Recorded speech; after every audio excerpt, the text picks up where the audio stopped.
There's a single measurement that predicts how long you're going to live with more accuracy than your cholesterol, your blood pressure, or even how much you weigh. It's not a blood test. It doesn't require a scan or a specialist referral. It takes about 30 seconds to perform, and most GPs in the UK and primary care doctors in the US don't bother to check it. That measurement is your grip strength, the force your hand can produce when you squeeze. And what we now understand from decades of research is that the muscles in your forearm are functioning as a window into the health of every other muscle in your body. The integrity of your nervous system, the resilience of your bones, and the capacity of your cardiovascular system to keep you alive into your 70s and 80s.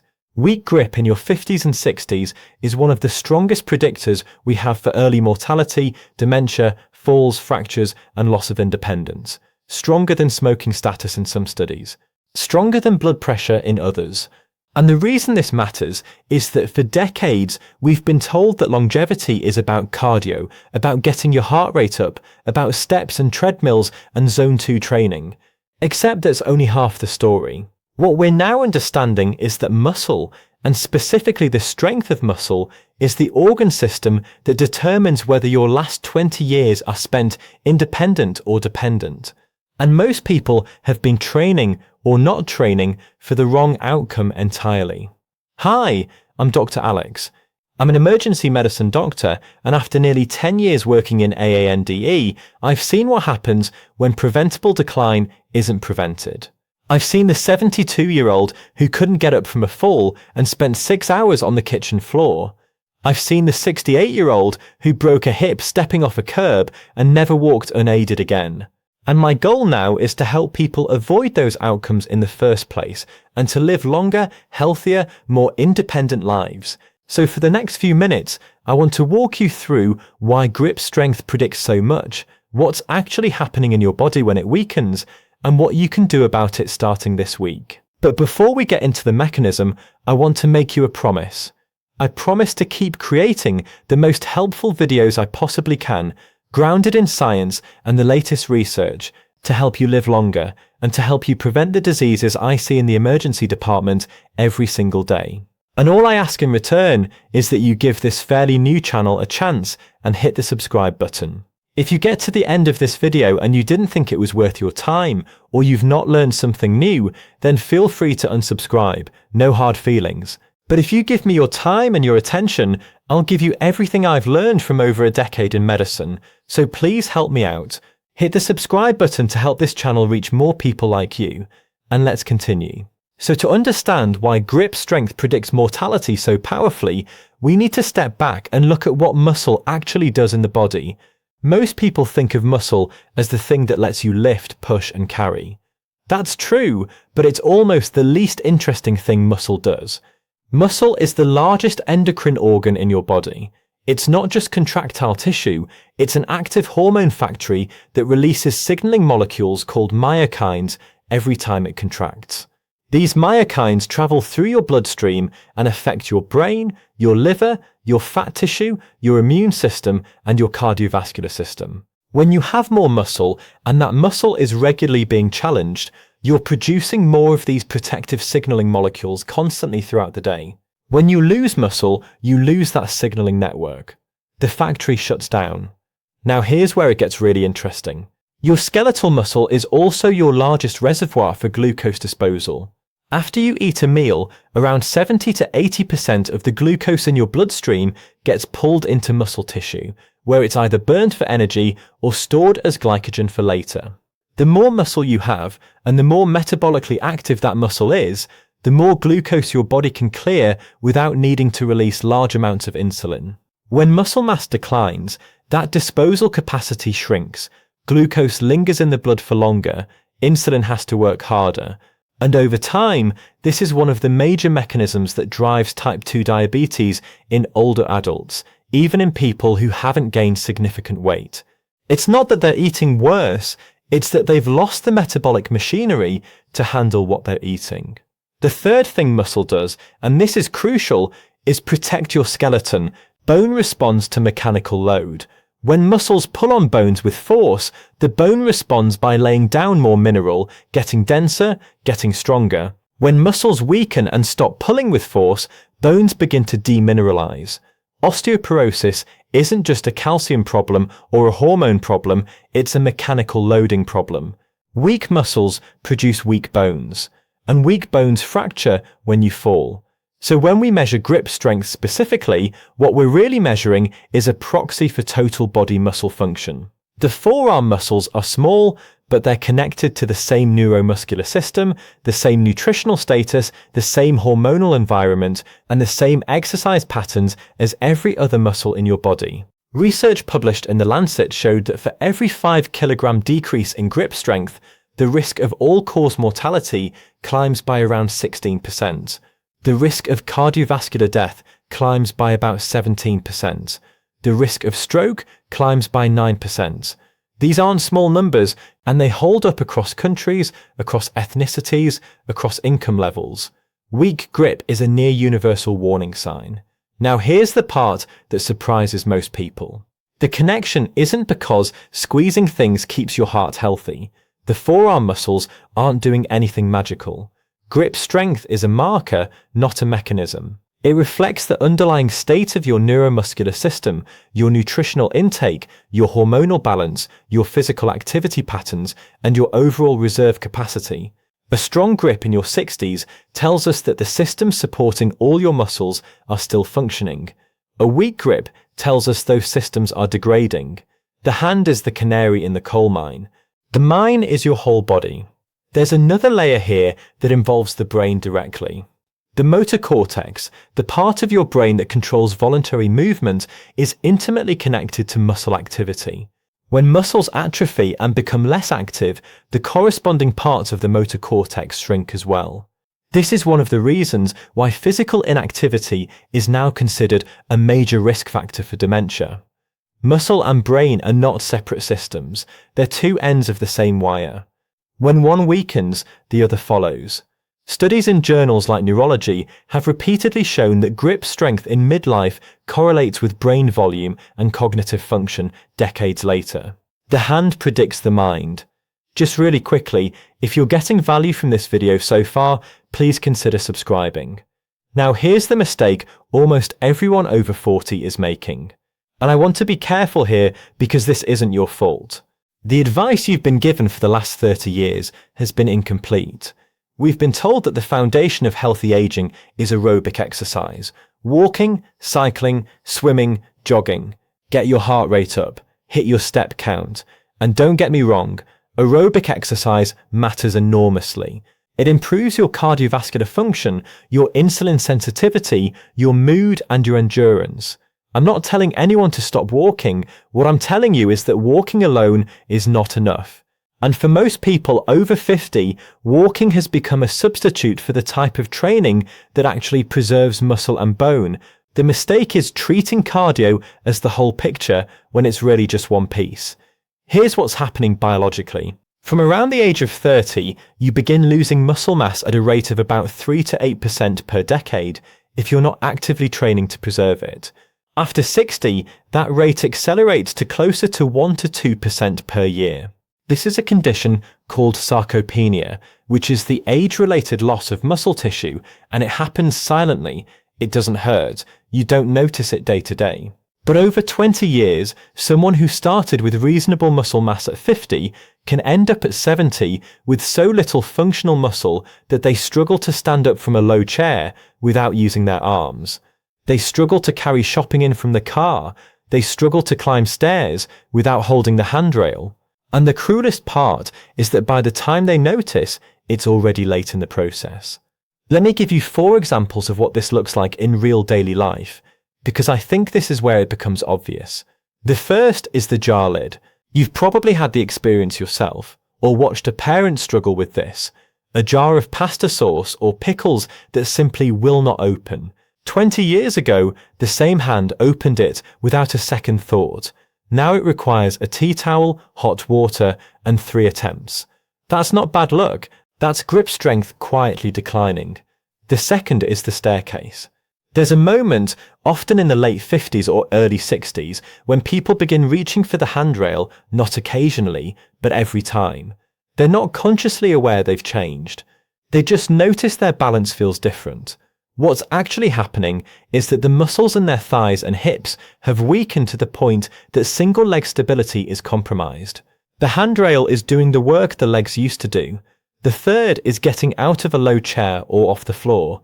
If you've ever played with a grandchild on the carpet and felt that you needed to plan your route back up, that's a measurable change.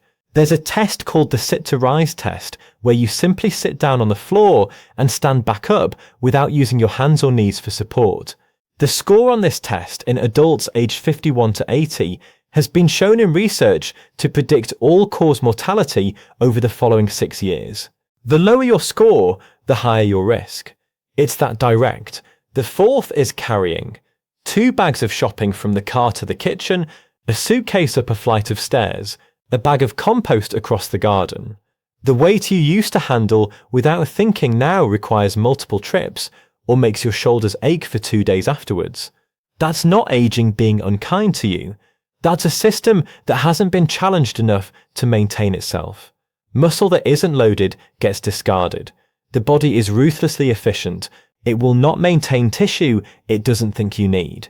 And when you spend your 50s and 60s walking but never lifting, the message your body receives is that you don't need strength anymore. So it lets it go. The thing is, this loss is not inevitable.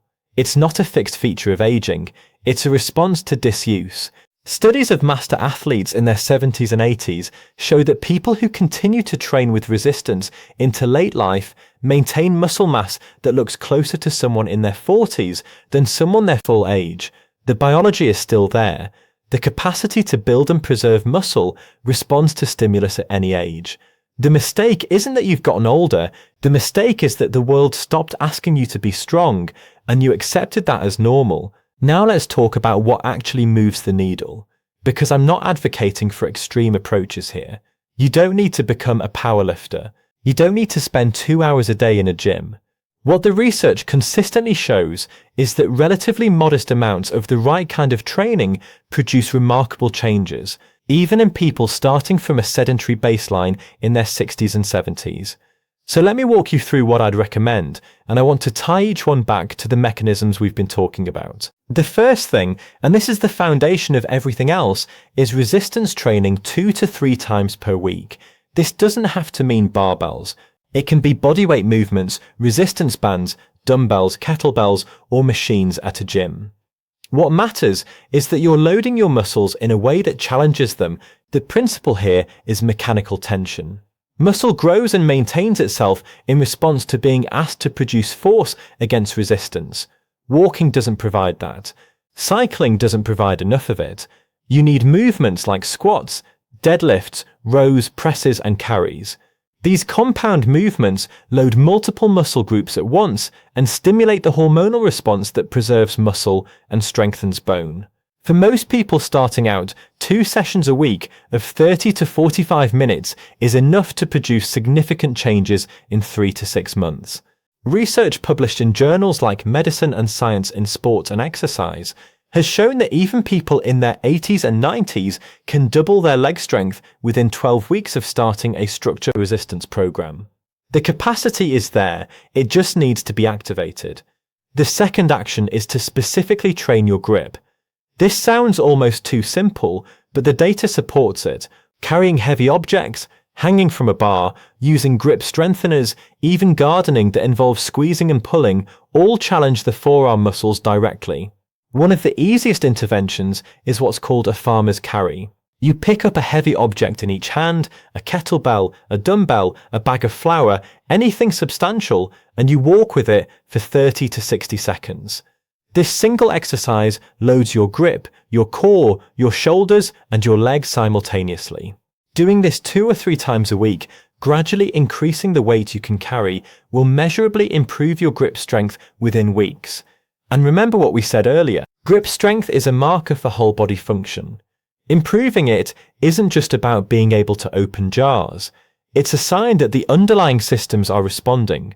The third thing is protein intake, which is the raw material your body needs to build and maintain muscle. The official guidelines for protein in older adults are, in my view and the view of many researchers in the field, set too low. Research published in journals like Nutrients and the American Journal of Clinical Nutrition suggests that adults over 50 benefit from around 1.2 to 1.6 grams of protein per kilogram of body weight per day distributed across meals. For a 70 kilogram person, that's roughly 85 to 110 grams of protein daily. Most people in this age group are eating closer to half that amount. Without adequate protein, even a perfect training program will produce limited results. The body needs the raw material. Sources can include eggs, fish, poultry, lean meat, dairy, legumes, tofu, and protein powders if needed. The goal is consistent intake throughout the day, not one large protein-heavy meal in the evening. The fourth lever is balance and mobility work. As we age, the neurological systems that control balance and coordination decline alongside muscle. Falls are not just a strength problem, they're a coordination problem. Practices like Tai Chi, yoga, or simple single-leg standing exercises retrain the nervous system to maintain stability. Research published in the BMJ on falls prevention has shown that balance training reduces fall risk by around 20 to 30% in adults over 65. That translates directly into fewer hip fractures, fewer hospital admissions, and more years of independent living. And here's where I want to be clear about something. I'm not suggesting anyone stop taking their medication or change their treatment plan without talking to their doctor. Medication and lifestyle are not opposing forces. They work better together. If you're on blood pressure medication, on a statin, on something for diabetes, please continue to work with your prescribing clinician. What I'm offering is a foundation that, in many cases, makes those medications more effective and sometimes allows for lower doses over time under medical supervision. This is about adding to your treatment, not subtracting from it. The fifth action, and this one ties everything together, is to start tracking. You can't manage what you don't measure. Buy an inexpensive grip dynamometer online. They cost around £20 or $25, and test your grip strength every few months. Test how long you can stand on one leg. Test how many sit-to-stands you can do in 30 seconds. These simple measurements give you data on your trajectory. Are you holding steady, improving, declining? When you can see the numbers, you can respond to them. And when you see them improving, the motivation to continue becomes self-sustaining. In emergency medicine, I've seen the consequences of muscle loss play out hundreds of times. The 78-year-old who came in after a fall with a fractured wrist from trying to catch herself, and the underlying issue wasn't the icy pavement. It was that her quadriceps had weakened to the point that she couldn't recover when her foot slipped. The 70-year-old man admitted with pneumonia who survived the infection but couldn't return home because 2 weeks in a hospital bed had cost him so much muscle that he couldn't transfer from bed to chair safely. He ended up in residential care. He never walked unaided again. These aren't rare cases, they're daily occurrences in every emergency department in the developed world. And the upstream cause, in case after case, is decades of muscle loss that nobody flagged, nobody measured, and nobody addressed until it was too late. But I've also seen the other side of this. I've had patients in their late 60s and early 70s who, after a wake-up call like a near fall or a cardiac event, started training seriously for the first time in their lives. Within a year, their resting heart rate dropped, their blood pressure improved, their blood sugar stabilized, and their grip strength climbed back into a range that's protective rather than predictive of decline. One patient told me that for the first time in 15 years, she could carry her own suitcase up the stairs at her holiday cottage without stopping. That's not a small thing. That's the difference between a life lived independently and a life lived dependent on others. When you zoom out and think about what longevity actually means, it's not just adding years to your life, it's adding life to your years. The phrase researchers use is health span, which is the period of your life spent in good health, free from significant disease and disability. The goal isn't to reach 90. The goal is to reach 90 still able to walk, still able to think clearly, still able to look after yourself, still able to play with grandchildren, still able to travel, still able to do the things that make life worth living. And the single most modifiable predictor of whether you'll get there is the strength and function of your muscles, not your weight, not your cholesterol, not even your blood pressure, important as those are. Muscle is the currency of independence in old age, and grip strength is the early indicator of how much of that currency you've still got. What I want you to take away from all of this is that the next 20 years of your life are not predetermined. The trajectory of your strength, your mobility, your cognition, and your independence is being written right now by what you do or don't do this week, this month, this year. The body responds to demand. If you ask it to be strong, it will work to be strong. If you ask nothing of it, it will quietly let strength go. The gym, the resistance band in your living room, the kettlebell in your garage, the simple act of carrying heavy things. These aren't vanity projects, they're insurance policies. They're the deposits you're making into a pension that pays out in mobility, autonomy, and years of healthy life. And unlike a financial pension, it's never too late to start contributing. The biology of muscle responds to stimulus at 50, at 60, at 70, at 80. The window is open as long as you're alive. So measure your grip, lift something heavy 2 or 3 times a week. Eat enough protein. Practice your balance. Track your progress. These are not exotic interventions. They're the foundation of healthy aging, and they've been hiding in plain sight while we've all been counting steps and worrying about cholesterol. The hand predicts the body predicts the years, and the years are still yours to shape. If you found this useful, please subscribe to the channel.